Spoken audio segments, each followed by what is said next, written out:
Tervetuloa Elämäni sarjakuvat podcastin toisen jakson pariin. Meillä on tänään vieraana filosofian tohtori, rakas lapsuuden ystäväni, sarjakuvien satunnaiskuluttaja ja kaikenlaisen kulttuurin suurkuluttaja Erkka Pehkonen. Tervetuloa. Kiitos. Erkka. Kiitos, mukava olla. Tervetuloa myös minunkin puolesta. Kiitos. Ja mitäs Erkka oot tuonut meille tullessasi? Ehkä nokkelimmat tuosta pöydältä sen kuvan kanssa. Kyllä. Jo huomaavatkin, mutta... No, tässä on sellainen onnekkaan sattuman kautta omin käsiin sattunut sarjakuva kuin Jeff Lemiren Sweet Tooth. Ja tässä on sellainen historia, että tästä on tehty myös sarja.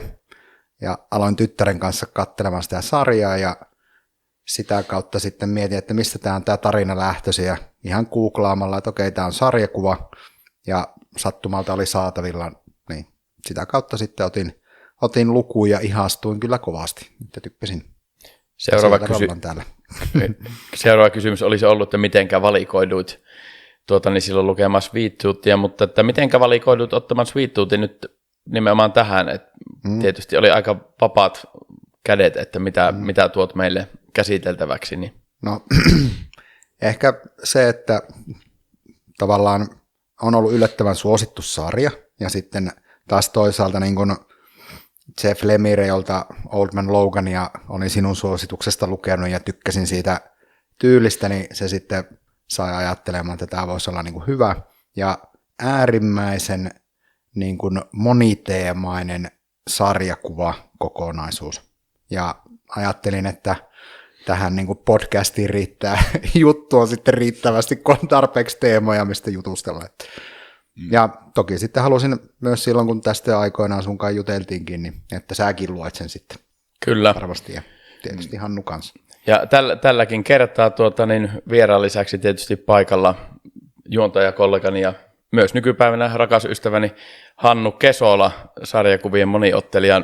Mikäs Hannu, sulla on tähän Sweet Toothin suhde? Oliko miten tuttu ennestään, ennen kuin Erkka aiheen kertoi? No siis joo, olen kyllä ihastellut tätä sarjakuvakaupoissa ja varmaan ehkä on saattanut joskus olla jossain nettisarjakuvakaupan ostoskorissakin, mutta mä en nyt ihan muista, että kun me ruvettiin suunnittelemaan tuossa vuodenvaihteessa tätä podcastia, että kumpi tuli ensin, että olinko mä kuullut jo, että Erkka oli ehdottanut tätä, vai olinko mä nähnyt tämän Walt's Comic Shopissa niin kuin nämä kolme alpparia, tämmöiset, no aika paksut, mutta ei nyt ihan toi jättiläismäinen kokoelma kuitenkaan, niin oli todella edulliseen vähän reilun 6 euron hintaan, niin mä en oikeasti muista, että niin kumpi oli se niin kuin aloitteleva tekijä siinä, mutta tosiaan haluan kyllä, jos se oli Erkan vika tai syy, niin haluan kyllä kiittää, että siis en muista koskaan olisin viimeksi lukenut sellaisen sarjakuvan, minkä olisin oikein ahminut, että kun noita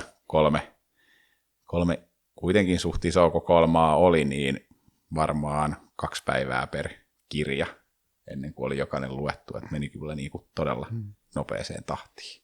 Joo, ja toi on kyllä sama juttu, täytyy sanoa, ja mitä on itsekin mainostanut muissa podcasteissa ja muutenkin, että en sinällään niin kuin yhteen putkeen lue yleensä ihan hirveän pitkiä pätkiä, vaikka luen paljon, mutta tämä meni, ja niin kuin tosiaan se kakkos albumi meni varmaan 2 istumalta, mikä on kyllä itselle tosi iso määrä, että tässä on tämmöinen niin kuin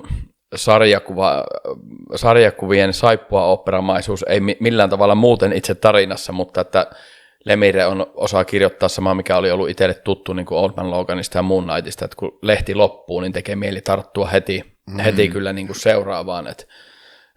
Ja sinälläkin hyvä, kun ehdotit, koska Moon Knight ja sitten Old Man Logan, niin molemmista olin tykännyt tosi paljon, että oli kiinnostusta lukea kyllä muutenkin Lemireä ja tästä ehkä vasta niin kuin, tämä pesi jopa nämä Marvelin hänen tekeleet, mitä on lukenut, niin meni yli senkin, että varmasti Lemiren luku tästä vaan kiihtyy sitten.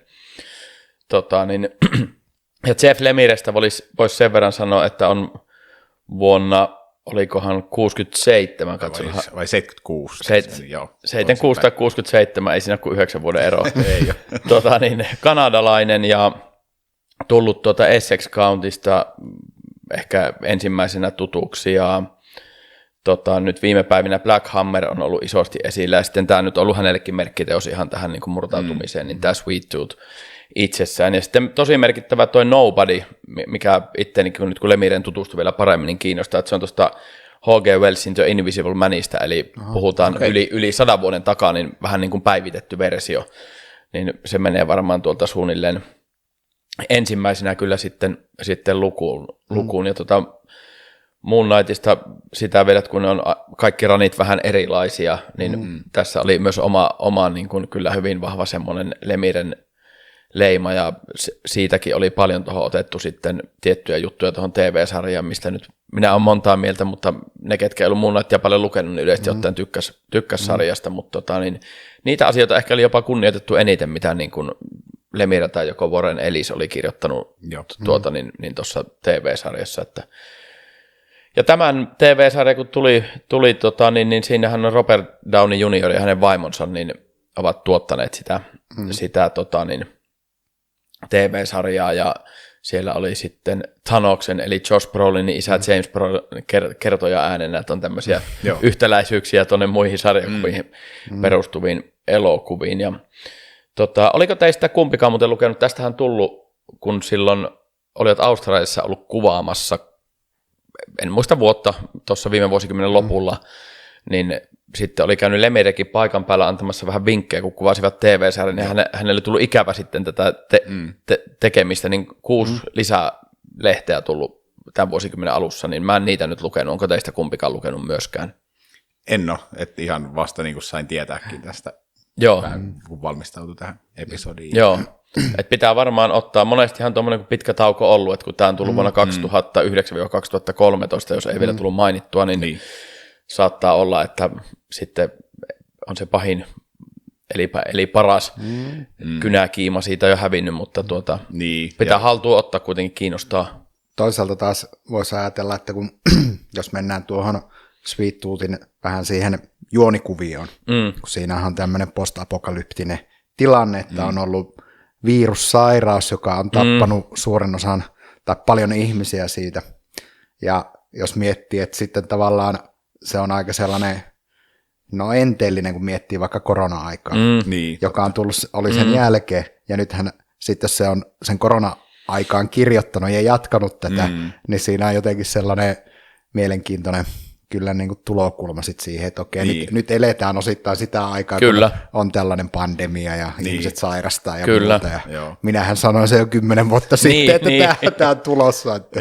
Ja tästä oikeastaan aasinsillasta toiseen, niin tätä kun luki, niin oli pakko ihan googlata, että onko vedetty oikeusjuttuja tai mitään, koska The Last of Us, ja nyt tuli TV-sarjana, ja niin sitä, että onko peli vai tämä sarjakuvateos tullut aikaisemmin, koska todella paljon, siis ei pelkästään se, että on virus ja tuommoinen post-apokalyptinen maailma, vaan ihan niin kuin henkilöhahmoissa ja muissa, mutta oli siitä jotain keskustelua käyty, mutta että ei oikeusjutun tasolle ei menty, mutta siellä oli sitten tämä, en nyt muista The Last of Us-pelin tekijän, mutta hän on kuulemma jotenkin pystynyt todistamaan, että hän on kirjoittanut se jo lapsena sen että pelin käsikirjoituksen, että ei ollut Lemireltä.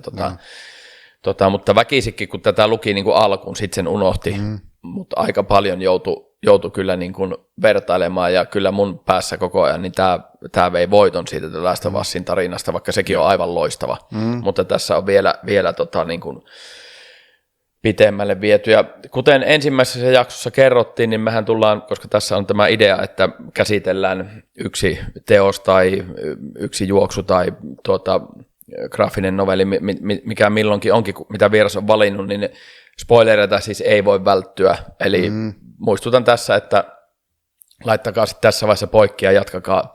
Jos joku ei ensimmäistä jaksoa ole katsonut, niin tässä vaiheessa kannattaa ruveta laittaa poikki, kun ruvetaan käymään läpi ja purkamaan tuota tarinaa, mutta sitten muistakaa palata tähän sitten, kun olette lukeneet niin mutta tämä on hyvä muistuttaa, että nyt vielä pääsee, nyt tietää vaan, että muistuttaa The Last of Usia, että muuta ei olla vielä tässä spoilattu, mutta että se peruskaari tosiaan, niin kuin Erkka sanoikin, että siellä on pandemia iskenyt ja sitten on tämmöisiä hybridilapsia, eli eläimen ja ihmisen sekoitus lapsia ja sitä sitten selvitellä, että mistä he on tullut ja millä tavoin ja kuljetaan sieltä Nebraskasta Alaskaan ja lähdetään tätä asiaa niin kuin selvittelemään. Ja tässä oli vahvasti, täytyy heti alkuun sanoa, että on tämmöinen, niin kuin, mikä yksi myös tähän The Last of Usiin yhdistävä, niin tämä isähahmo, eli ei isä, mutta listasin ihan tähän, että mitä löytyy tämmöisiä, että matkataan ympäriinsä ja ei ole isä, mutta on hyvin isämäinen hahmo, niin, että, niin Game of Thronesissa Hound ja Arya ja Lord of the Ringsissa Boromir ja Frodo ja sitten The Last of Usin Joel ja Ellie ja Stranger Thingsin siinä, ei sinällään matkata, mutta Hopper ja Eleven ja sitten tietysti ihan mennään jo tuonne, niin kun, jos miettii etenkin tuota elokuvaversiota, niin Loganissa, niin Logan ja Laura ja Leon ja Matilda ja taksikuskin Travis ja Iris ja muuta. Tämä on aika silleen käytetty aihe ja tullaan varmasti jatkossakin käyttämään, mutta minkälaisia ajatuksia heräsi tuosta niin kuin ihmissuhteesta? No mä ainakin itselle just niin kuin, se on mulla itselläkin niin kuin ensimmäinen, mikä tuli mieleen ja tästä niin kuin se niin kuin tämä karhean jumalattoman niin kuin mieshahmo ja sitten sen taas sitten tämän niin kuin Shepard ja sitten Gus, tämä joka on niin kuin tämä hybridilapsi, niin niiden välinen suhde ja mulla kanssa niin kuin on luetellut ihan samoja tänne laittanut omiin muistiinpanoihinkin, että niin kuin tässä lähipopulaarikulttuurista löytyy paljon. Ja sitten vieläkin pengoin jopa 37 Shirley Templen Heidi-elokuvassa, niin sieltäkin, että niin kuin tosi pitkältä löytyy niin kuin tavallaan, ja se on, ja silti niin kuin kaikista näistä sun esimerkkeistä, niin se ei ole yhtään niin kuin loppuun kulutettu. Ei. Ja sitten se jollain niin kuin mielenkiintoisella tavalla niin kuin kuitenkin puhuttelee, kun mä joskus kuuntelin just tällaisen podcastin, jossa puhuttiin siitä, että miten niin kuin sarjakuvan tekijät on alkanut viime vuosina käsittelemään. Ne alkaa olla sellaisia niin kuin moni 4-50-vuotiaita, ehkä ensimmäiset avioliittonsa niin kuin romuttaneita ja sitten on ongelmallisia perhekuvioita ja lapsisuhteita, että se niin kuin heijastuu tavallaan näihin sarjakuviin sit, että sitä kautta niin kuin käsitellään sitä ja ehkä myös elokuvissakin. Mutta sitten taas, joo, se varmaan toimii kyllä joihinkin, niin kuin, joihinkin teoksiin ja elokuviin ja sarjoihin kyllä. Ihan varmaan näin onkin. Mutta jotenkin se niin kuin silti tuntuu perustavanlaatuisemmalta. Että mikä se on niin kuin sen, että on tällainen niin kuin mies, joka muuten sivumennen sanoen, niin tulee mieleen myös Frank Castle. Niin kuin kyllä, että on aika lailla niin kuin samankaltainen. Että on sellainen joku menetys siellä taustalla, yleensä sen oman perheen menettäminen, ja sitten siinä tulee melkein sellainen äkkiväärä niin kuin moraalin sanelema adoptio, eli ottaa niin kuin velvollisuuden tunnosta jonkun, jota ei oikeasti haluaisi ottaa niin kuin huollettavakseen, joka sitten niin kuin roikkuu siinä perässä ja on toisaalta niin kuin sit sellainen muistutus hyvästä tai inhimillisestä tai että ihminen ei tule yksin toimeen ja sitten nämä hahmot joutuu käymään sitten sen oman kamppailunsa, koska vaikka tässä oli paljon teemaa, niin mun mielestä tämä oli oikein semmoinen niin kuin sen draaman jotenkin, sarjakuvan draaman niin kuin sitä ydintä, jossa on jatkuva hylkäämisen ja takaisin kiinnittymisen, kohtaamisen, ikävän, niiden omien traumojen käsittelyn niin kuin tematiikka. Ja se tulee tosi monessa kohtaa mun mielestä. Että se on sellaista niin kuin kuminauhaa, että mitä niin kuin venytetään. Joo, mulla on aina ollut niin kuin elokuvien puolella ihan niin kuin lapsesta asti, kun mä oon vaikka katsonut jotain just tämmöisiä vähän aikuisemmille suunnattuja elokuvia, missä on tämä sama asetelma, niin mua on aina ärsyttänyt, että siellä on niin lapsia, että mä haluan katsoa aikuisten elokuvia, miksi tässä on nämä lapset. Se on jäänyt jotenkin mulle sitten vähän aikuisielläkin ehkä päälle, mutta sitten taas sarjakuvissa mua ei oikeastaan ihan kauheasti se häirinnyt, eikä tässäkään. Itse olen katsonut tätä TV-sarjaa 1,5 jaksoa, että mä en nyt osaa niinku siitä sanoa niin pitkälle, että olisiko se ärsyttänyt mua jo siinäkin vaiheessa, vai onko mä päässyt siitä jostain traumastani jo ylivaiheen, mutta siinä mielessä tämä toimi kyllä erittäin hyvin, ja just näistä sarjakuvakirjoittajista kun puhutaan, niin kyllä 90-luvulla oli tietysti aika pitkälti valloillaan tämä, varsinkin supersankarisarjakuvien puolella, että keski-ikäiset peräkamarin pojat kirjoittaa ikään kuin seksifantasioita tai näitä uhkeita naisia ja muita, että ehkä tämä niinku, tämä uudempi kirjoittajasukupolvi tai mikä on nyt ehkä Imagen myötä ja muuten tullut esille tässä viimeisinä vuosikymmeninä, ehkä vähän romuttaa sitä myyttiä kyllä. Mutta ihan jännä sillain kun tämä alkuperäinen sarja kestää sen 40 numeroa, niin Lemirehän on saanut aikanaan, kun tämä on DC:n Vertigolle tehty, niin ilmeisesti sopparin 12 numeroa. Se on niin kuin ollut se, että mistä hän on lähtenyt liikkeelle, että olisi ihan jännä, jos olisi häneltä jostain saanut niin kuin selviteltyä tai kysyttyä, että niin, miten hän on ajatellut alun perin vaikka, että tämä tarina sitten menee, koska hän ei ilmeisesti myöskään tarinan edetessä tiennyt, että hän ajatteli ehkä sitten, kun sai jatkoa, että ehkä joku 20-30 numeroa, mutta 40 oli sitten lopulta se lopullinen määrä, ja mun mielestä se on just tosi hyvä pituus, että mä tykkään sellaisista tarinoista, milloin niin kuin alku ja loppu, ja se ei kestä mitään 150 numeroa. Kyllä, ja samaa mieltä. Ja kun ei tämä niin kuin tuntunut venytetylle kuitenkaan, vaikka se ehkä hänelle olikin sitten, tai ei ehkä vaan olikin selvinnyt myöhemmin vasta, että on pitempi, niin silti se kanto koko ajan. Joo, niin on. Kanto niin kuin koko ajan. Mutta sillä lailla, jos Erkka olisi tullut pöytään, että otetaan Sweet Tooth, ja se olisi ollut sen 100 numeroa, niin on semmoinen tuskahikki ollut vähän ottalla. Jep. Ja sekin vielä tuosta, että se hypätään nyt tässä voidaan käsitellä tässä sitten tietysti tarkemmin, miten etenee ja miten loppuu, mutta että se loppu ei ollut tavallaan semmoinen perinteinen, niin kuin, vaikka tässä oli vähän tämmöistä niin kuin, kuitenkin supersankarimaisuuttakin, niin kuin just on Jeopardy ja muutenkin kaikkia pahikset niin kuin aina tietysti tarinoissa on, niin se ei loppunut siihen lopputaisteluun.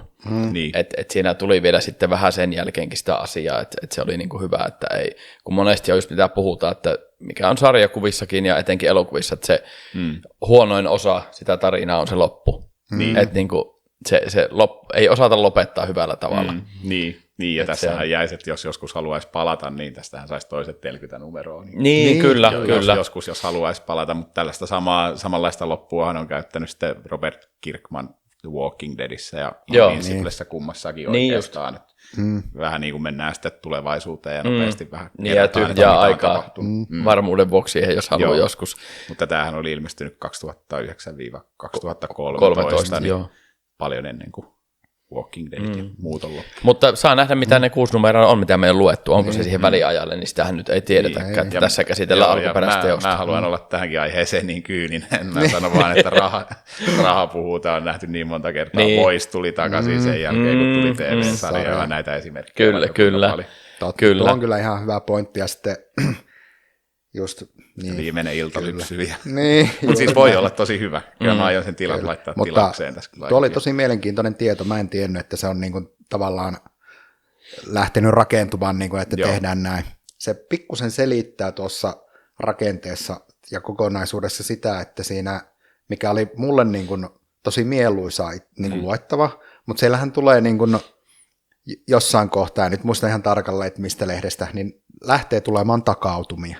Että niin kuin tavallaan niitä asioita aletaan niin kuin selittämään, ja se toimii, niin kuin, ja ei tietenkään, kun en tiennyt sitä, niin mä ajattelin, että se on niin kuin lähtökohtaisesti ollut niin kuin tarkoitus, että se kuoriutuu niin kuin se tarina auki, ja kun siinä on aika hämmästyttäviä käänteitä kuitenkin, niin että onko ne tullut sitten vasta ilmeisesti, niin kuin, että pitää tehdä joku tällainen pikkukäännös. Niin, ja siinä just, ensin on tämä alkutarina, ja sitten ne menee sinne, mikä se nyt olikaan se paikka, missä oli tämä hyvin häiriintynyt. Niin se Project Evergreen, niin Hargrave, vai mikä se olikaan, tämä pedofiilihenkinen. Kyllä. Siinä toisessa alpparissa, että se on ehkä tietänyt varmaan, että sen verran nyt ainakin jatkuu, että siihen asti, ja sitten ainakin näissä 3 alpparissa, niin sitten se takautumajakso alkaa just 3. alpparin alussa, muistaakseni. Kyllä. Joo, no se on aika hyvin jaettu. Joo, ja just siis Haggerty, oli Haggerty sen nimi, niin tosiaan, että siinä oli kyllä semmoinen, niin kuin tässä monta pahaa hahmoa, mutta voitaisiin vähän käydä noita hahmoja läpi.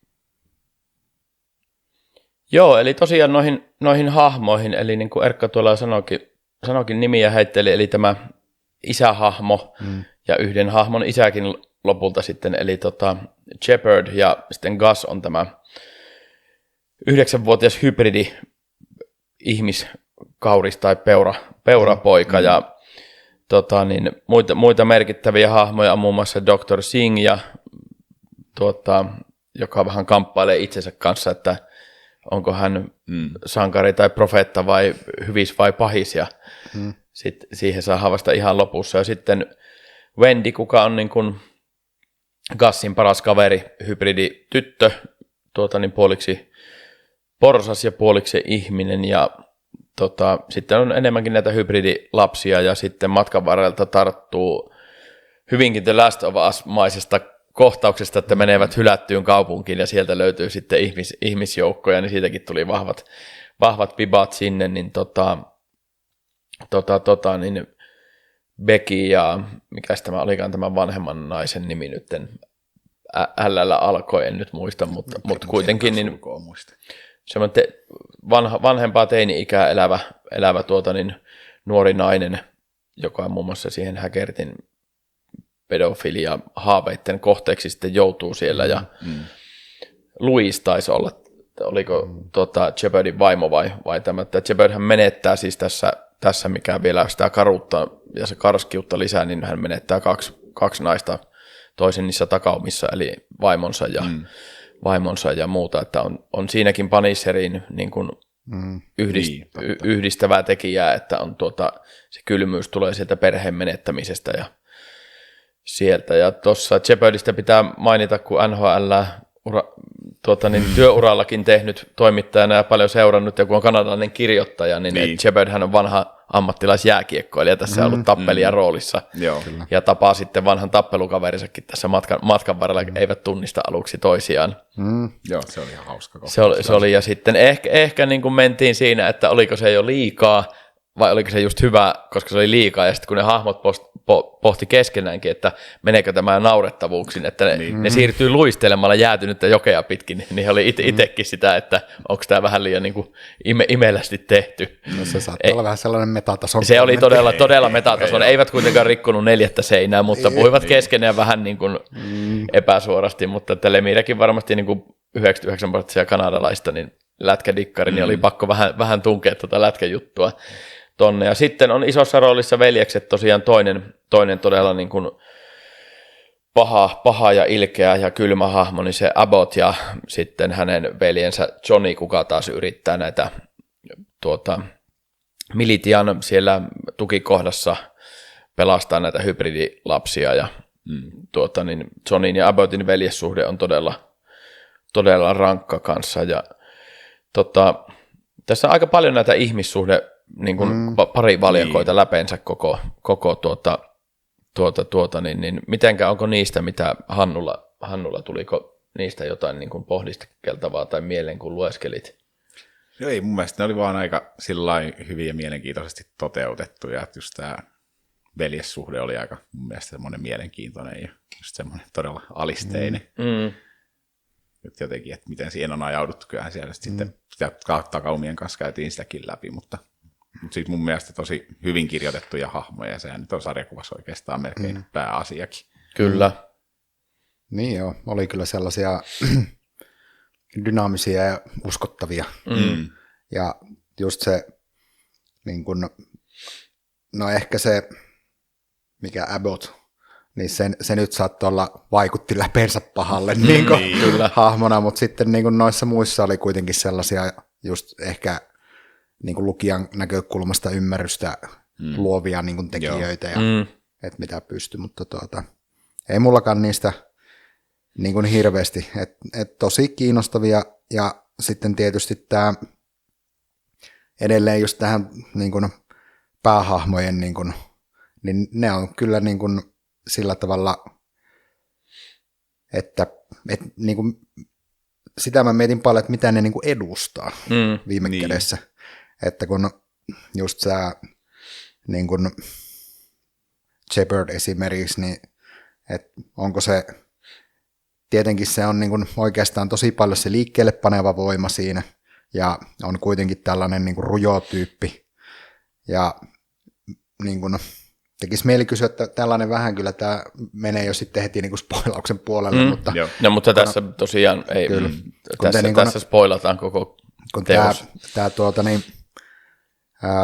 Gus niin kuin heti alusta asti, niin sehän on vähän sellainen, mä aluksi niin kuin mietin, että no tämä on tällainen tosi naivi, että sellainen elänyt siellä niin kuin metsän keskellä ja ei ole niin kuin kohdannut mitään sen kummempaa kuin sen isänsä kanssa aika tämmöisen ehkä niin kuin eristetyn ja suojaisan elämän, ja sitten niin kuin siinä olikin, että siellä on niin kuin paha vaani niin kuin tontin ulkopuolella, että sinne ei ole suorastaan lupaa lähteä. Ja että se olisi niin kuin ollut tavallaan naivi persona, tai naivi niin kuin hahmo. Ja just sitten siihen taas tällainen selkeästi elämän runtelema hahmo olisi ollut, niin kuin, että ne sitten jollain tavalla sitten on niin erilaisia, niin se on niin kuin se juttu.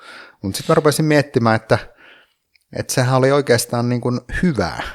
Ja paitsi tietysti naivihan ei ole välttämättä hyvä, että sehän voi olla myös paha. Mutta taas sitten tämä Gus oli kirjoitettu mun mielestä aika enteellisesti heti alusta asti jollain tavalla sellaiseksi niin kuin, paitsi hyväksi, niin että se oli jotenkin tällainen niin kuin hyveellinen hahmo. Niin, että sehän ei niin kuin hirveästi mitään, niin kuin, se ei ollut itse aktiivinen minkään väkivallan suhteen, mitä ei ole kyllä niin kuin sarjakuvassa sinällään säästelty, että siellä on niin kuin vähintään väkivallan uhka läsnä niin kuin monessa ruudussa tai lähes kaikissa, jos ei ole niin kuin aktiivisesti sitä toteuta, mutta semmoinen hyvä uhkaava tunnelma. Mutta tämä Gus niin kuin ei ole yhtään sellainen. Siinä ei ole mitään niin kuin uhkaavaa. Ja mä mietin, että no okei, kun miettii taas Lemiren niin kuin piirros jälkeen, niin sehän on, mun mielestä se on aika tuollainen jotenkin kolkko. Niin. Että ne on aika jotenkin niin kuin riutuneen olosia nuo hahmot, ja pelkästään niin kun selaileekin sitä, niin tulee, että nyt ei olla minkään hyvän äärellä. Ja tietenkin se alleviivaa vielä sitä post-apokalyptista tunnelmaa, resurssien vähyyttä ja on nälkää ja kylmää ja kaupungit, infra on niin kuin hajalla ja kaikki, että resursseja on harvoilla ja niin muuten.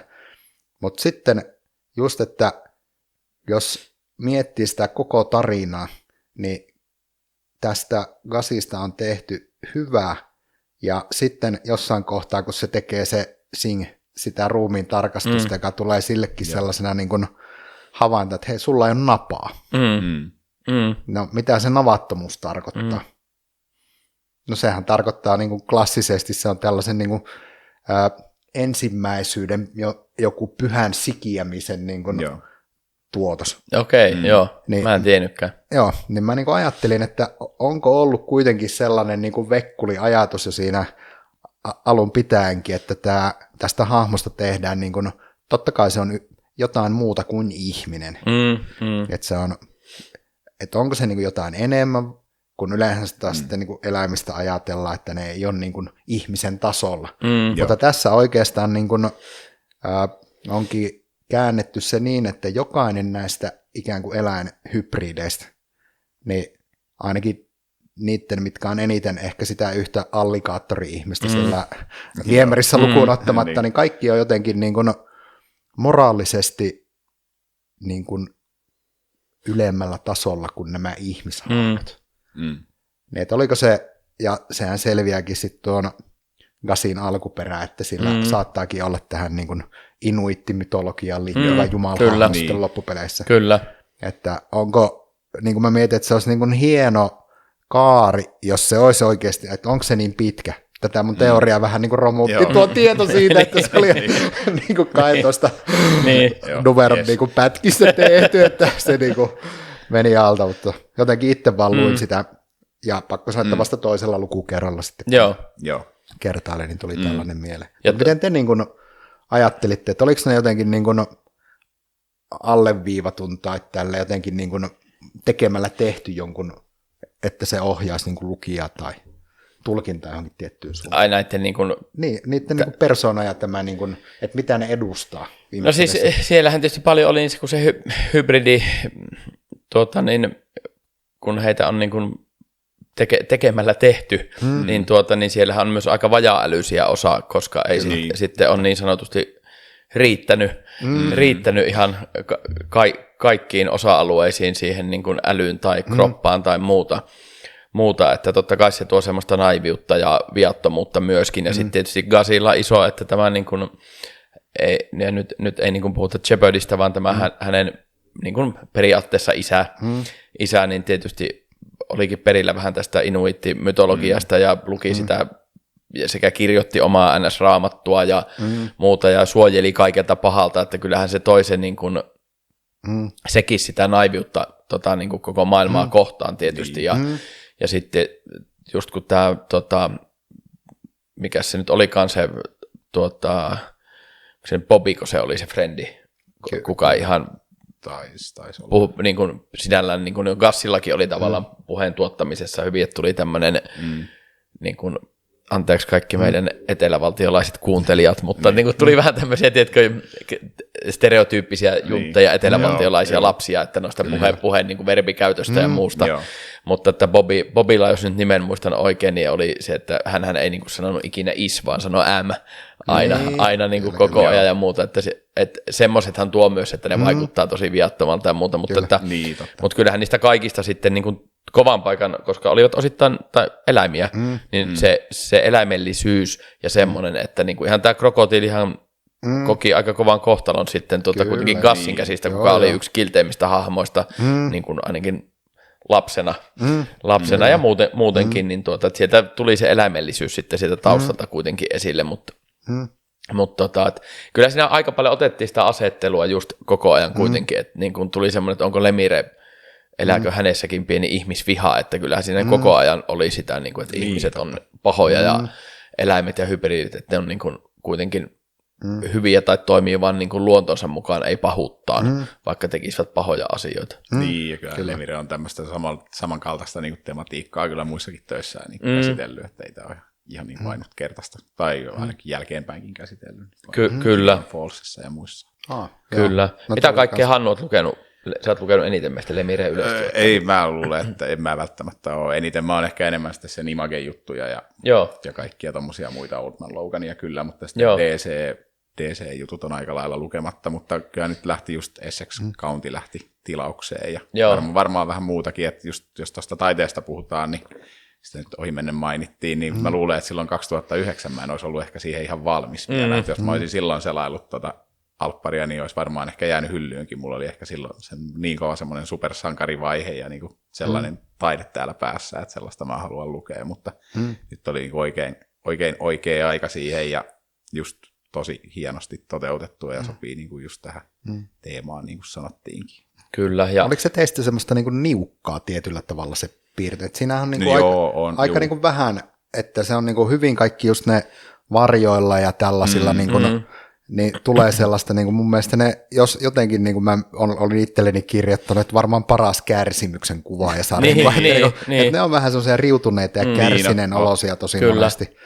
Ja sitten kaikki se, niin kuin, tajusin vasta niin kuin vähän niin kuin myöhemmin, että se on aika vähän mitään niin kuin taustoja. Niin, joo. Siis niin kuin, tiettyä Frank Miller-mäisyyttä sitä, että taustat puuttuu, ja sitten joissakin niin kuin on se, tai en nyt muista missä, mutta Millerillä taisi olla jossain jopa, että siinä oli taustalle piirretty oikeasti tikkuukko, ja tiedätkö, kun ei vaan jaksanut enää piirtää. Ei nyt ihan siihen menty, mutta ei niin kuin välttämättä kauhean kaukana siitäkään. Mä en tiedä, miten paljon Hannu olet omissa teoksissa silloin, kun säkin olet käsittääkseni, että kun sä aluksi on itse kuitenkin myös niin kuin jonkin verran piirtäjät taustat on kaikkein kauheampia piirteitä. Joo, mutta huomasiko sen siitä, että niin kuin nyt Lemirekin tai Milleri, että niin kuin selkeästi on enemmän niin kuin kuitenkin sitten ansioitunut siinä kirjoittamispuolella vielä, niin että sitten jos keskittyy siihen ja samaan aikaan tekee ja alkaa olla vaikka loppupääteoksesta, niin kärsiikö se piirtäminen siinä niin kuin niin, ehkä hiukan, varsinkin tälleen, kun ehkä enemmän kuitenkin harrastusmielessä tekee, niin Ja se sitten pidemmän päällä aina mitä lähemmäs loppua pääsee. Mutta en sitten tiedä tämmöisillä ammattimaisilla, jotka kuitenkin tekee sitä ihan koko ajan. Kyllä. Vaikuttaako se välttämättä, mutta varmaan just se taustattomuus ja muukin, niin se nyt ehkä tuo just tätä maailmaa ja tätä niin kuin maailmankuvaa, mitä tässä on, niin sillain tosi hyvin esiin. Että, Kyllä. Tuo on muuten hyvä pointti.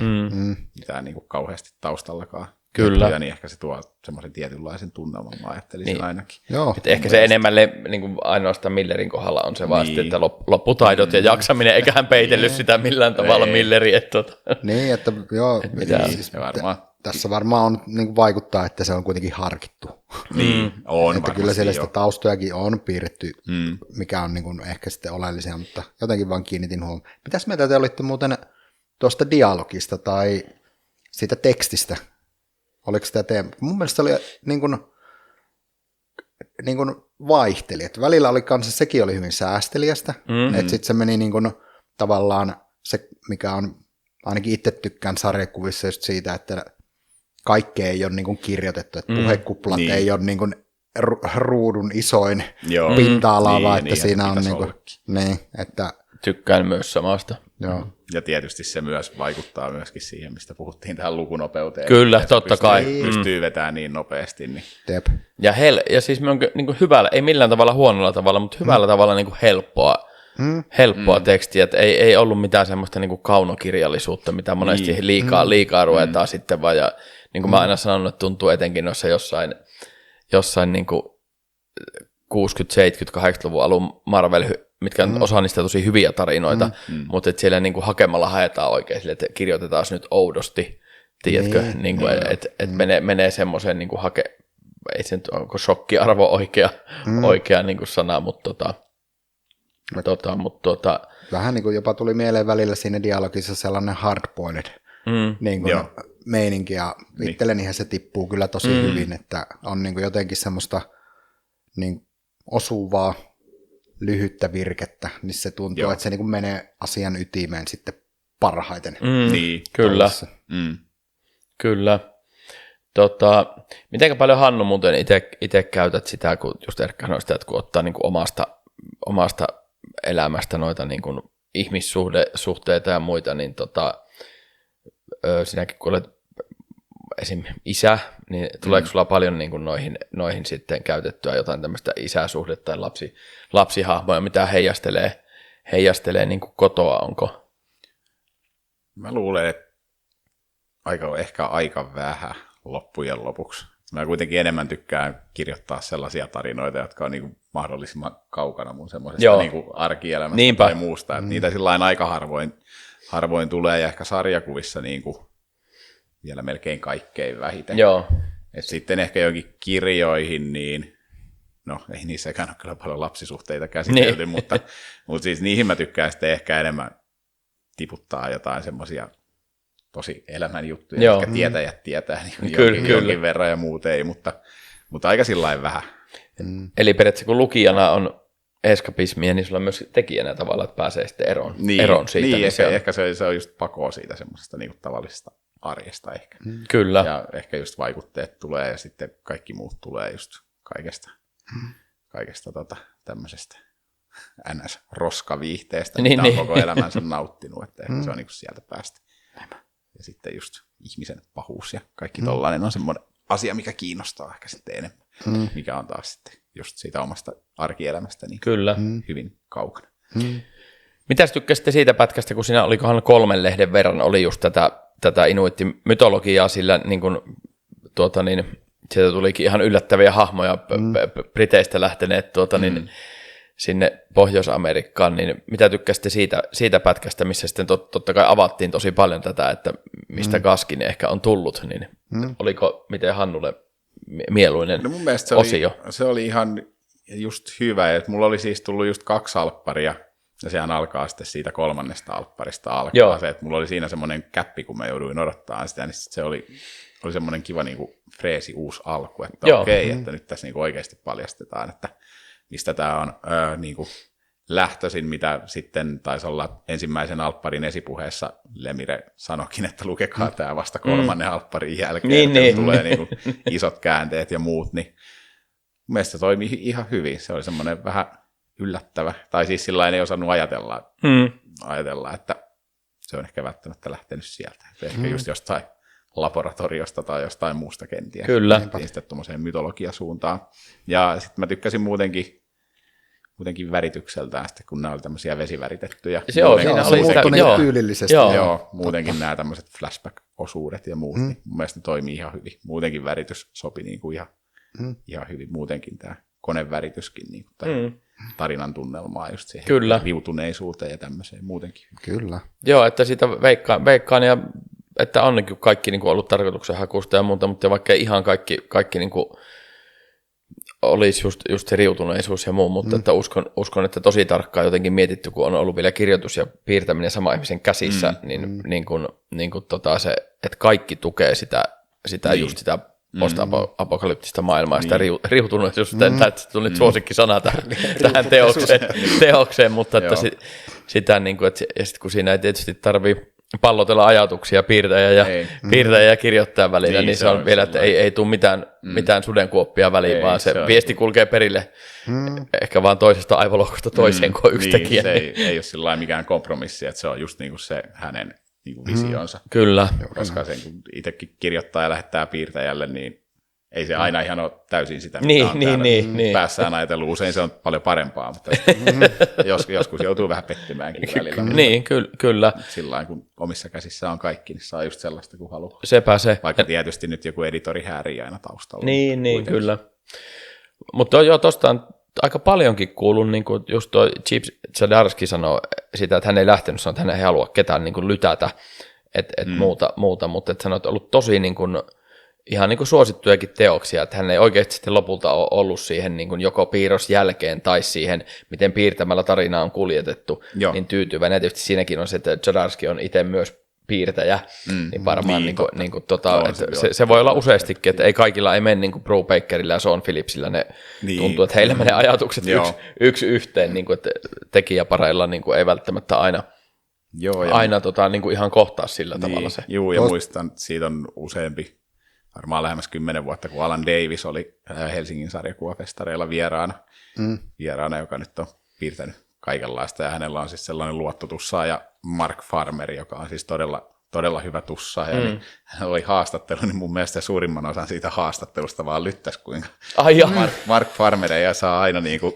just hänen niinku ja kuitenkin luottomies kyseessä. Niin. Joka niinku melkein aina tussaa häntä kuitenkin, niin silti hän ei ole tyytyväinen. Tuossa muutenkin mun mielestä just se kohtaisi se niinku tavallaan, kun käydään niinku se niinku tavallaan perusta, että mistä tämä kaikki lähtee. Niin se on kanssa, niinku, no se on hyvä, että se on siellä niinku myöhään, tietysti, että sitä on niinku saanut arvuutella, mutta toisaalta niinku taas, kun tässä on puhuttu noiden ihmisten välistä suhteista, niin niihin isoihin teemoihin, mitä tässä on, niin on mun mielestä, tämähän on tällainen niinku kolonialistinen niinku lähtökohta, mutta taas sitähän siinä ei käsitellä oikeastaan sen ajan, kun on niin kuin, että miten ne suhteet muodostuu alkuperäisväestön kanssa ja muuta, mutta just se toiseuden kohtaaminen, niin sehän on niin kuin tässä ylipäätään koko sarjakuvassa niin kuin tosi iso teema. Kun on nuo hybridit, niin mikä on sitten niin kuin kaikkien muiden suhde heihin. Ja se tulee tietysti aika pitkälle myös sen tilanteen kautta, että totta kai on tällainen niin kuin ihmiskuntaa riivannut sairaus, syyllinen on löydettävä. Ja sitten tietysti se erilaisuus, niin kun se nyt toimii niin kun yleensä aina niin kun patenttiratkaisuna, että se mikä on erilaista, niin se on myös niin kun jotenkin paha tai syyllinen. Ja sitä niin kun pyöritellään paljon tässä myös. Ja se tuli mielenkiintoisella tavalla, että sitä käsitellään niin kun monella tasolla. Että tässä ja sitten just niissä niin kun näiden ryhmien tai niin kuin hybridien ja ihmisten välissä kohtaamisissa ja muuta, että pidin sitä tosi taitavana. En tiedä mitenkään, onko se ollut niin kuin intuitiivista vai tarkoituksellista, mutta kaikkien niin kuin monien teemojen ohella niin voi olla jopa niin kuin tarkoituksellista. Kyllä. Ja sitten siinä mielessä Mikon kanssa tästä juteltiinkin, että ei meidän tarvitse siihen teoriaperinteeseen lähteä enempää käsiksi, mutta niin kuin tämmöiset niin kuin posthumanistiset teemat, eli miten voitaisiin ajatella ylipäätään asioita ilman, että se ihminen niin kuin on keskiössä, ja tässä nyt on nämä hybridit, jotka tuo sitä näkökulmaa, ja sitten myös tämä poliittiset näkökulmat, mitkä on niin kuin eri ryhmien välillä, ja saati sitten tässä, kun tulee nuo jumaluudetkin vielä mukaan kehiin, niin se on tosi mielenkiintoinen Kyllä, niin teema. Ja paljon siis todella suoria viittauksia, mutta paljon myös piiloviittauksia, niin kuin mun mielestä tuossa ja uskontoja käsitellään, mutta ehkä niihinkin jopa viitataan enemmän niin kuin siellä taustalla koko ajan. Ja kaikki niin kuin tämmöiset, mikä on niin kuin nykypäivänä riivaa paljon, että tuommoinen niin kuin rasismi ja syrjintä ja epätietoisuus ja sitä kautta epäluuloisuus ja muuta. Että niin kuin, tosi paljon niin kuin noita siellä käsitellään, ja sitten kun sanoit sitä, että niinku etsitään syyllistä, niin siinä samaan aikaan etsitään koko ajan kuitenkin ratkaisua, etsitään, että millä tästä päästään tästä viruksesta niin kuin pois, Kyllä. Ja sitten kaikki lopulta syyllisyys ja ratkaisut ja kaikki niin kuin nivoutuu kuitenkin vähän sinne mytologian puolelle, että niin kuin on, ja sitten tavallaan kun siinä on just tämä uskonto ja tiede, ja nehän koko ajan niin kuin kanssa semmoisessa niin kuin keskustelussa, että tiede hakee ratkaisua ja uskonto on se syy, ja niin kuin, tosi jännä. Ja sitten kuitenkin just vaikka se, että ne laboratorio, ei siinä ollut mitään graafisia kuvauksia siitä, mutta kuitenkin tietenkin se tutkimus, niin se on aina niin kuin mennään pienimpään mahdolliseen niin kuin partikkeliin tai niin kuin tekijään, niin sitten jotenkin siinäkin, että se on kuitenkin myös yhdistävä, että silloin kun tehdään kahdesta elollisesta mössöä, niin kukaan ei osaa sanoa, että kumman mössöä tämä on. Onko tämä hybridimössöä vai onko ihmismössöä, niin se on niin kuin ihan sama niin kuin ikään kuin lihaa ja verta ja luuta ihan suolenpätkää, että se oli kyllä sinällään niin kuin ehkä just semmoisena niin kuin teemana, että varmaan jollekin, joka kirjallisuuden tutkimusta tai kirjallisuusanalyysiä tekee, niin löytää paljon kyllä aineksia siitä, että oli niin kuin kyllä. Hienoa kuunnella, kun te puhutte niin viisaita.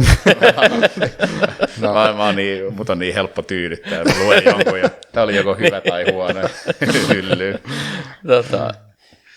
Joo, tuohon transhumanismiin sen verran, mitä vielä Erkka mainitsit, niin siihen tutustuin itse asiassa nyt tämän myötä vasta enemmän. Niin kuin, se oli hyvä nosto Erkalta siellä lukuvaiheessa ja muuta, mutta kun siinä, että just niin kuin, että pyritään niin kuin sellaiseen, että ihminen saisi itse päättää. Mulla oli niin kuin isoin juttu, kun no ehkä nyt jo voi sanoa, että sitä niin pitkä aika ole, mutta aikanaan onneksi on menneitä asioita, niin aika paljonkin taistelut on niin kuin mielenterveysongelmienkin kanssa ja nimenomaan siinä masennusahdistuspuolella ja muulla, niin että ihminen saisikin itse päättää, että kuinka paljon se kärsii elämänsä aikana.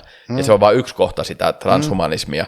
Mutta mun mielestä, että kun mä luin sitä, mikä nyt suoranaisesti ei liity tähän, mutta että vähän sama, se on vähän sama asia, että se ihminen saa sen supervoimat, kun aina puhutaan, että mikä se lopputulema, että onko se Homelander vai Captain America vai supermies vai mikä tai teräsmies Superman vai mitä niin siltä väliltä, mutta että siis ihminen saisikin kaiken kärsimyksen viedä pois, niin miten paljon se veisi sitä ihmisyyttä ja inhimillisyyttä pois että tämä niin kuin herätti tuossa samalla niin kuin sitä just, että jos kehitetään sitä ja ruvetaankin, mistä tätä tietää, missä vaiheessa tämmöiset hybridiasiatkin koko ajan mietitään, että milloin AI valtaa maailman, niin samalla voi miettiä näitä hybridiä. Hybridi voi olla sitten sen koneen ja ihmisen sekoitus myöskin. Että kyllä.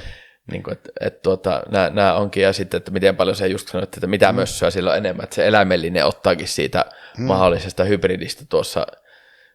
Toivon, että näin tapahdu niin kuin meidän eikä ainakaan seuraavan sukupolven aikana, ei AI-valtaaminen eikä muuta, että ei lapsetkaan pääse sitä kohtaan, mutta onhan niin kuin aika pelottavia ajatuksia ja sanotaan, että jos olisi niin kuin joku masennuskausi päällä ja näitä rupeaa miettimään, niin näin varmaan ihan niitä helpoimpia ajatuksia. No ei. Ja sitten tuossa just se niin kuin kanssa se yksi, paitsi että pystyy valitsemaan, niin myös ikään kuin sen niin kuin teknisillä menetelmillä omaan niin kuin kuolemattomuuteen tai terveyteen vaikuttaminen tai hyvinvointiin vaikuttaminen, joka liittyy kanssa siihen, ehkä voisiko sanoa enemmän semmoiseen niin kuin transhumanistiseen ideologiaan, niin kyllähän tässäkin just niin kuin haetaan, että sen ihmisyyden rajoja venytetään ja sitten on nämä niin kuin hybridit, jotka sietää, ne on niin kuin resistenttejä sille niin kuin virukselle. Joo. Mutta sitten taas just tämä tyypillinen niin kuin tiede, niin kuin paha Frankenstein-juttu, että niin, sitten just, että kun tehdään koe laboratoriossa jotain, niin kuin leikitään elämän kanssa ja heittäydytään sitten, otetaan liian isot saappaat jalkoihin, vaikka ei ole vielä ihan taitoa eikä kykyä, niin just tämä, niin kuin, nämä, no voi kai sanoa ihan suoraan, että niin kuin kehitysvammaiset, niin kuin, eläinhybridilapset, niin että se on niin kuin osittain just sitä niin kuin taas ihmisten hybristä, että Nemesis on sitten aina se vastapuoli, että sitten jos aletaan niin kuin liikaa keulimaan, niin se voi olla myös se uhkatekijä. Ja niin kuin sanoit, mutta loppupeleissähän se oli nimenomaan, että he etsi sitä ratkaisua siihen, että onko tässä nyt niin kuin mahdollista sitten saada se ihmiskuntaa riivaava sairaus niin kuin kuriin. Kyllä. Niin tuosta tuli vielä kans mieleen sit noista, että kun kantaa ottavuutta, niin sitten siinä, jos nyt ihan täysin spoilata, niin ei kerrota sitä loppua, että jos joku ei ole malttanut lopettaa kuulemista, kuuntelemista, ja mutta siinä kun sitten lopussa on enemmänkin näitä hybridejä sekaisin, niin mun mielestä sekin oli aika kantauttava, että siellä ei ollut niinku kettu ja susi niinku niitä pariskuntia, kun ne eli siellä, vaan että siellä oli niinku ihan tämmöisiä, että niinku kani ja susi, eli mikä yleensä on, että syö toinen toisen. Että siinäkin oli selvästi joku tämmöinen, niin kuin, ei se vahinko ollut, että ne oli sillä tavalla ne pariskunnat sinne laitettu. Plus sitten näköjään se sitten loppupeleissä lapsissakin, että oli possukauriita. Ja niin, kyllä. Että siinä kyllä kieltämättä niin kuin miellyttävällä tavalla Lemire lähti laukalle. Niin, kyllä. Mutta mitäs tuossa, mitä Hannu, niin kun, tuliko sulle, niin kun, no olikin hyvä, kun piti puhua tästä ja sanoit, että on Punisheriin ja muuta, niin oliko sulla noista, kun tuossa ei myös, totta kai niin kuin aina pitää olla, ja se on tässä vaan positiivinen tuossa aika arkkityyppejä, niin tuliko sulle paljon tuosta niin tuommoista supersankarimaailmasta mieleen muita noista hahmoista, kävikö semmoisia mielessä?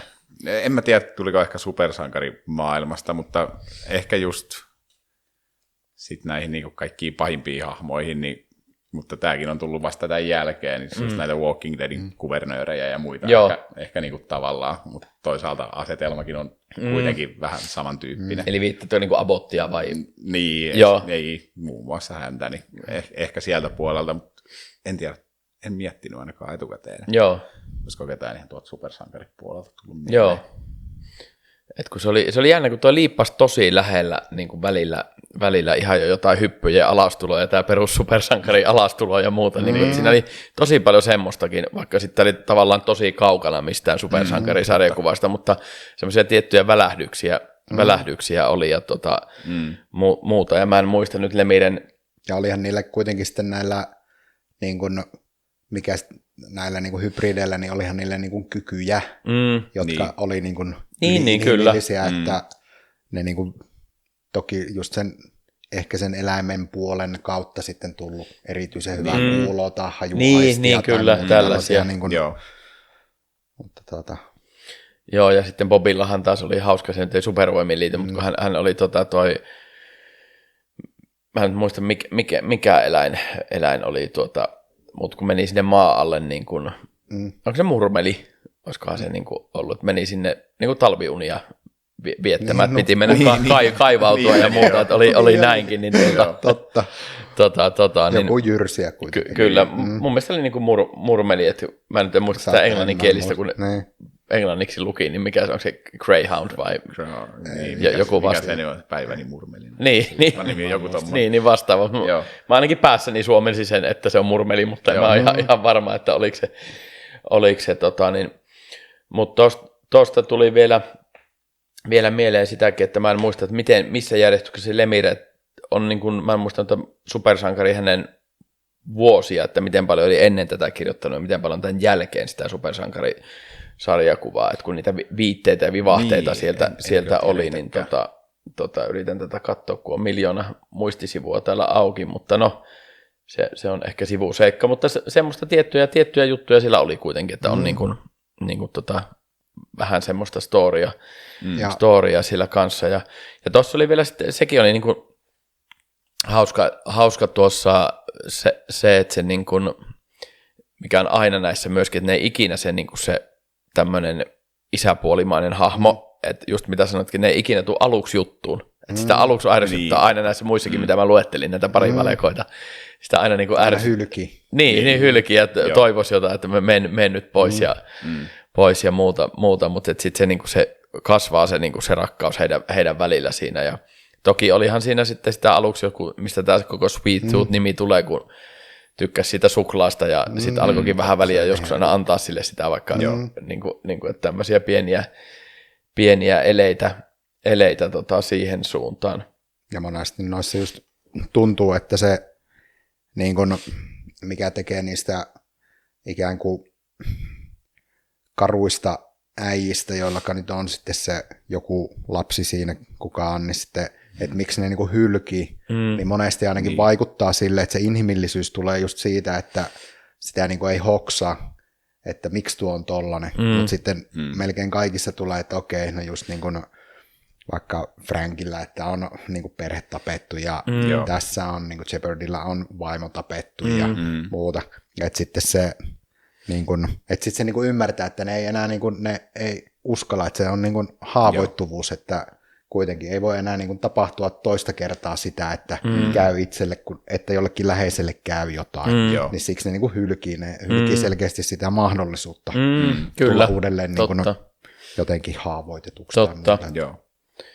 Ja tuossa on niin kuin jännä listi, että kun niistä selvisi, että yksi niistä hybridilapsista on kuitenkin Shepardin niin kuin biologinen lapsi kanssa, että niin kuin että he ei ollut tietysti elänyt koskaan yhdessä, mutta niin kuin, että siitäkin tuotiin totta kai sitä just niin kuin Abbottin toimesta, että valitsen nyt kumman niin kuin otat ja muuta, että sitä paljon tuossa. No, mutta oliko se sitten kuitenkin vähän myös se, että se, vai muistanko nyt väärin, että se vähän niin kuin selvisi, että se oli niin kuin itse kuitenkin, kun ne meni sinne karkuun ja ne kävi sen kimppuun, että teidän pitää nyt niin kuin jättää tämä, että se oli vähän niin kuin sen omasta niin kuin käskystä, että nyt pitää niin kuin tämä jättää sinne niiden raadeltavaksi. Ei, mutta se selvisi vasta, kun se oli lähdössä pois, jos mä en väärin muista. Niin, että sen jälkeen, mutta mä sitä, että sen jälkeen nimenomaan, että sitten vasta, niin kuin, että se oli sun niin kuin niin, ei kun kyllä. Poika, ja sitten se oli, niin kuin, sittenhän se niin kuin palaa takaisin. Kyllä, just näin. Joo, kun se oli siinä, että ne oli jo tavannut, mutta sitten se vasta kertoi, kun se oli jo viety sinne nimenomaan, tai jätetty vähän niin kuin raadeltavaksi. Niin. Näistä muuten tuohon vähän liittyy, että kun tässä on puhuttu noista yksilöistä paljon, niin mulla vaan itsellä tuli sellainen ajatus, kun tämä on tosiaan kanadalainen ja on kuitenkin Pohjois-Amerikka ja on niin kuin tällainen yksilökeskeinen ajattelu vallalla ja sitten monesti ne narratiivit on kuitenkin aina, että yksilö on keskiössä ja se tekee valintoja ja hän on niin kuin oman elämänsä toimija ja olosuhteet jätetään.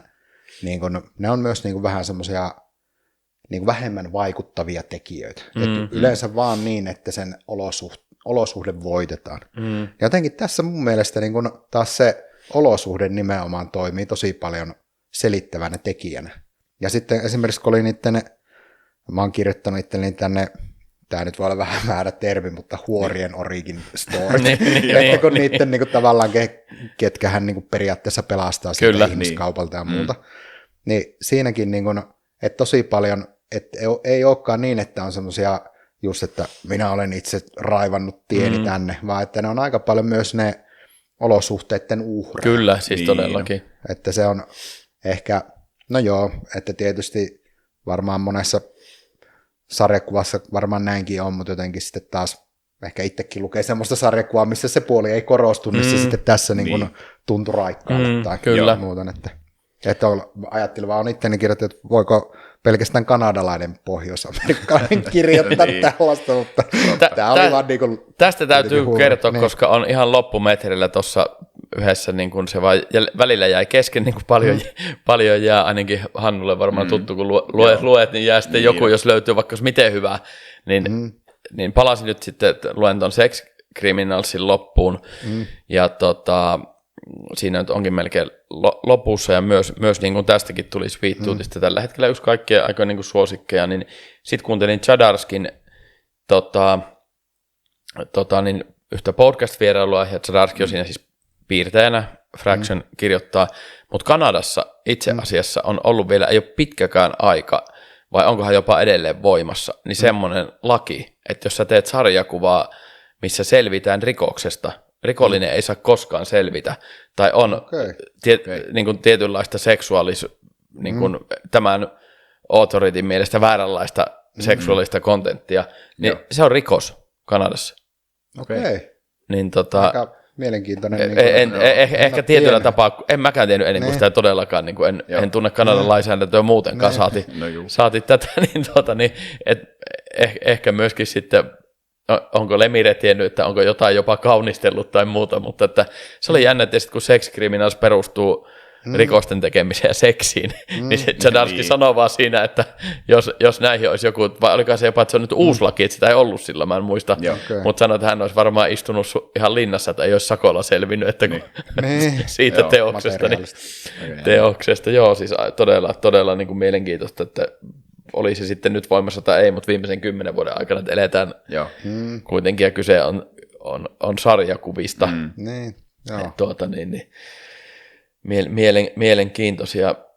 Ja tuosta tuli muuten hauska mieleen semmoinen, mikä on aina tietysti itselle koskettava, kun on näitä sen lisäksi, että kun olen niin kuin isä, niin olen isäpuoli ja isähahmo sitten näille tytärpuolille myöskin, niin mä muistan, että meidän Maija joskus, kun me katsottiin Stranger Thingsia niin kuin tyyli ykköskautta, eli tästä on niin kuin aikaa, tytöt on jo aikuisia, mutta Maija oli aika pieni silloin, niin on ollut tytärpuolenkin elämässä sille, että toinen edes muista aikaa ennen minua, vaikka he ovat siis isänsäkin kanssa myöskin viettävät aikaa, mutta anyway, niin Maija sitten sanoi, kun siinä oli Hopper ja Eleven, niin siis se sanoi, että meille siis Stranger Things on vielä ollut semmoinen ainut meidän, niin kuin, ja leffassa käynti yleensäkin se meidän kahden juttu, niin että noin vähän niin kuin me. Se sanoi, niin tästä tulee aina myös semmoinen lämmin niin kuin henkinen juttu itselle, koska tytärpuolet on niin kuin, tosi rakkaita myöskin itselle, niin sitten näistä tulee aina myös semmoinen niin kuin hauska omakohtainen kokemus, voi sanoa, vaikka ei ole vaellettu Maija ja Iineksen kanssa Helsingistä Utsjoelle. Todellisuudessa. Enkä ole myöskään Aleksandran tyttäreni kanssa vaeltanut, en kenenkään heidän kanssa. Mutta, vielä. Mitäs sitten, vielä, mennään porukalla. Mutta mitä Hannu vielä sanoit, että oliko sulla mitään nyt noista Lemiren niistä Imagen, mitä kaikkea olet lukenut? Gideon Fallsin mä oon viime aikoina lukenut sitten, se on semmoisen TKO, on toi Senti Entköhän se nyt voisi olla semmoisen espanjalaisen maalarin Gabriel Hernandez Valtan kanssa tehty, mikä on Eisner-ehdokkaana ollut aikanaan, se oli todella hyvä. Ja siinä myöskin vähän sama teema, mutta avaruudessa itse asiassa. Kun rupeaa tarkemmin miettimään, että se kannattaa kyllä lukea, se on semmoinen yhden alpparin pituinen vaan. Mutta ne on kaikki aika lailla just pyörii vähän saman niin kuin tämän isomman aihealueen ympärillä kyllä.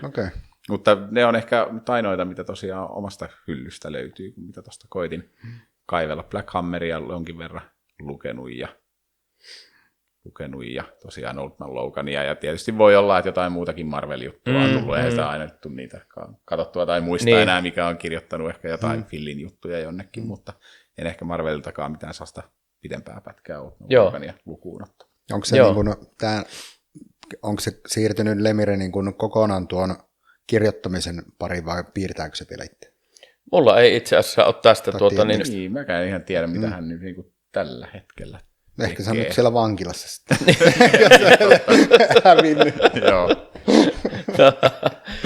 Sieltä IG:ssä seuraan, niin Instagramissa, niin siellä on tulossa kyllä uutta, että en tiedä onko vankilasta käsin vai mistä, mutta on tulossa paljon ja on aktiivinen tekijä ja aktiivinen myös sillä sosiaalisessa mediassa.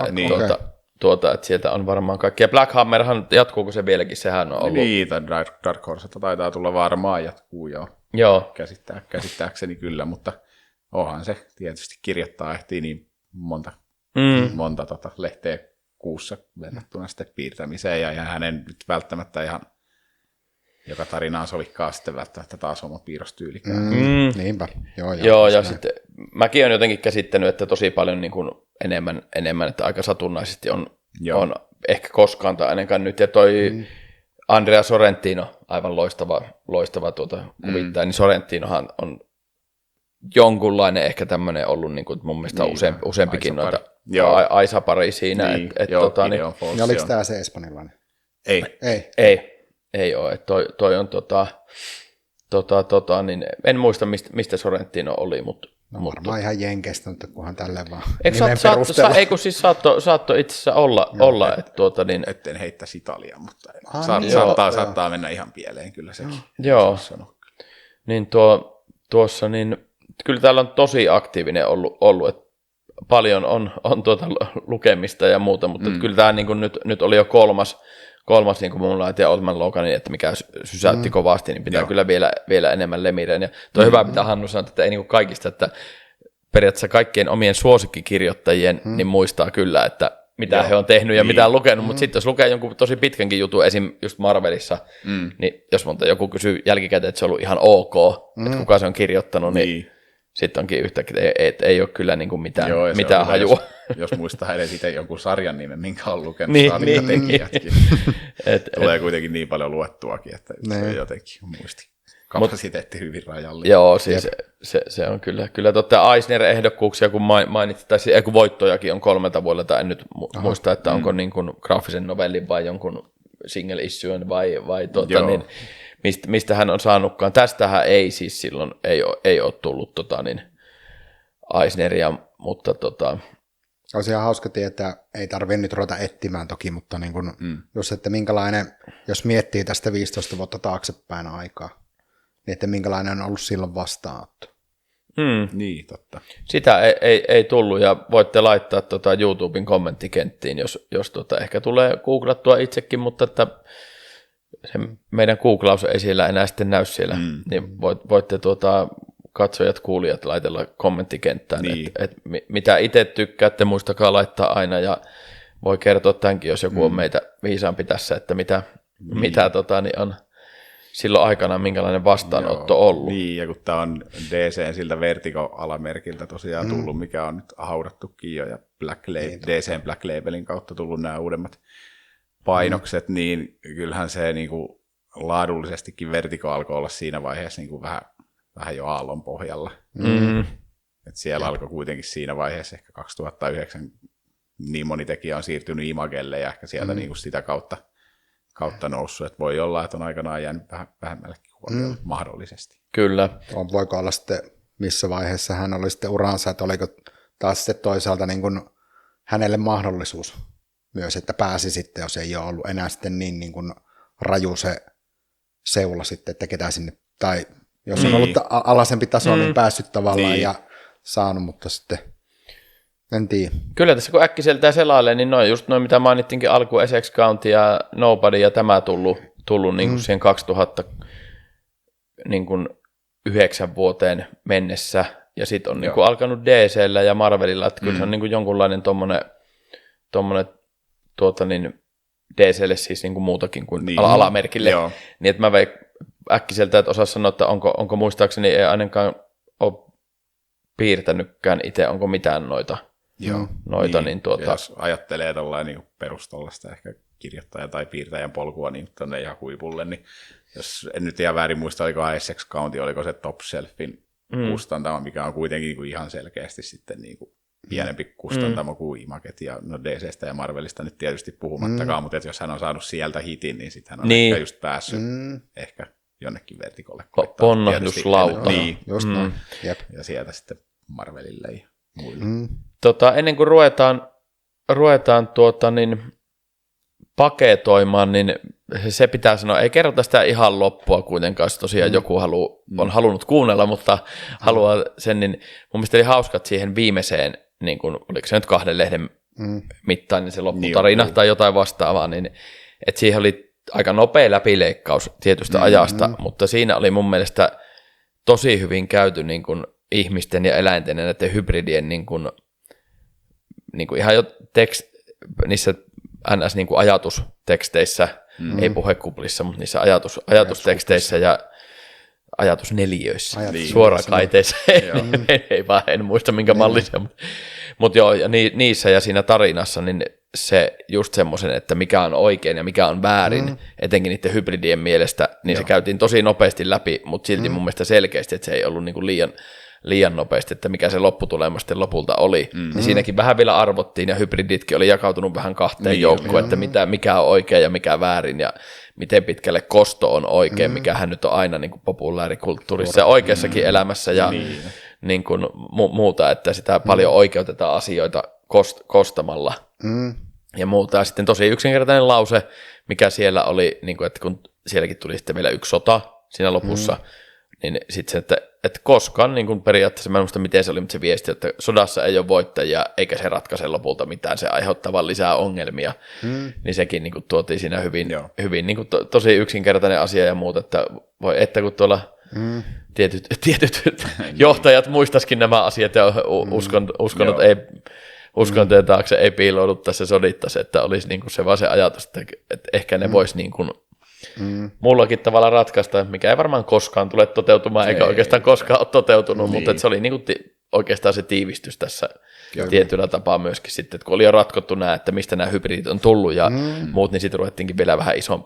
isompaa niin kuin tämmöistä oikeamielisyyttä miettimään, niin hyvä semmoinen lopputiivistys sille tarinalle mun mielestä oli siinä, että ehkä oli vähän tämmöinen, niin kuin sanotaan aina, että monesti on sarjakuviin piilotettu se opetus niin, mitä kohdistetaan enemmän lapsille, niin tässäkin oli semmoinen, että vähän muistutus pääosa lukijoista varmasti aikuisia, mutta että niin kuin herätkää nyt, että ei se sotiminen ei koskaan sitten kuitenkaan lopulta kannata, eikä niin kuin, ehkä alkutekijöiltäänkään, mutta No, kyllähän tuollainen niin kuin ikuinen moraalinen just niin kuin, että nimenomaan sodan vastaisuus ja tällainen, niin kyllä se, niin kuin, se paketoi kyllä hyvin tuon kokonaisuuden. Että se on niin kuin sellainen, se on kuitenkin aika sellainen iso teemakin, että se väkivalta ei ole ratkaisu, vaikka sitä paljon käytetään tuossa. Niin, siis jopa mässäillä. Kyllä, mutta ei se niin kuin taas, just minkä takia se paketoi hyvin, niin se ei kuitenkaan koko tuon aikana johtanut mihinkään ratkaisuun. Niinpä. Sepä se. Joo, mutta kaksi kysymystä ennen kuin paketoidaan tämä niin tosiaan, että mitä muita ihan mielenkiinnosta, kävikö muita mielessä, mitä olisit tuonut, ja kun sä olit ainut, kuka oli edes yli 1,5 jaksoa katsonut, niin mitä mieltä olit siitä sarjasta? Itselle se näytti semmoisella, että nyt kun on lukenut tämän, niin se näyttää niissä kuvissa vaan, että tämmöinen Narnia-versio, ja Narnia on hyvä, mutta Narnia Narniana, niin oliko tähän käynyt tämmöinen Disneyfikaatio. Just meni sanoa, että toisessa podissa käytetty termi Disneyfikaatio. Niin. Kyllä mun mielestä oli, että no sanotaan, että kun oli sarja kesken, mä en muista ihan tarkkaan monta jaksoa olin kattonut, ja sitten luin tuon sarjakuvan, niin mä en ole enää palannut siihen sarjaan. En sitten tiedä, että palaankokaan, mutta lukemalla paras. Kyllä, useasti se on näin, jos ei aina, mutta ainakin lähes aina. Joo, ja sama kuin sen 1,5 jaksoa katteli, niin en mä kans usko, että tulee palattua. Niin, on niin monta 90 Day Fianceen kautta vielä. Kyllä. Mutta niin kuin tuolla vitriinissäkin on toi yksi alppariversio, missä on toi TV-sarjasta otettu valokuvakansi tuohon, niin onhan se ihan monen Narnian näköinen. Niin, kyllä. Se ei niin kuin todellakaan iske suoraan naamalle niin kuin toi kyllä. Tossa. Joo, ei kyllä se. Aika kaukana. Mikä se nyt oli se termi, mitä sä käytit äsken? Tämä Disneyfikaatio. Ei vaan siis tämä niin kuin, että mikä kuvasi tätä, oliko se rujous vai mikä RL alkava olikaan? Riutuneisuus, niin tuolta ei kyllä näy se, että kyllä toi on niin kuin. Joo, siellä haltijat puuttuu. On, että kyllä toi enemmän Narnian tumnus lapsena tulee niin kuin mieleen, mutta oliko muita vaihtoehtoja, miten pitkällä ajatuksella, mitä toisit meille tänne käsiteltäväksi ja kehottaisit lukemaan kuin Sweet Tooth? No Bilalin sarjakuvia. Niitä mä olisin ehkä seuraavaksi lähtenyt sitten tuolta 80-luvun alkupuolelta vähän rujompaa ranskalaista sarjakuvaa. Joo. Sitä oltaisiin ehkä lähdetty ruotimaan. Ei siitä sen enempää tässä kohtaa. Lukekaa sarjakuvia. Lukekaa sarjakuvia. Mutta joo, kiitos Erkka ja kiitos. Kiitos, että sain tulla. Ei mitään, mahtavaa kun olit ja kiitos juontajapari Hannu Joo, kiitos tästäkin jaksosta. Ja katsotaan sitten, mitä 3. jaksossa seuraavalla kerralla käsitellään ja mitä me iloksemme saadaan luettavaksi, jos ei vielä meillä Hannukan kanssa se hallussa ole. Mutta näihin kuviin ja tunnelmiin ja ottakaa Sweet Tooth haltuun, jos ette ole vielä lukeneet ja loppuun asti katsoitte. Morjes! Moro. Moro.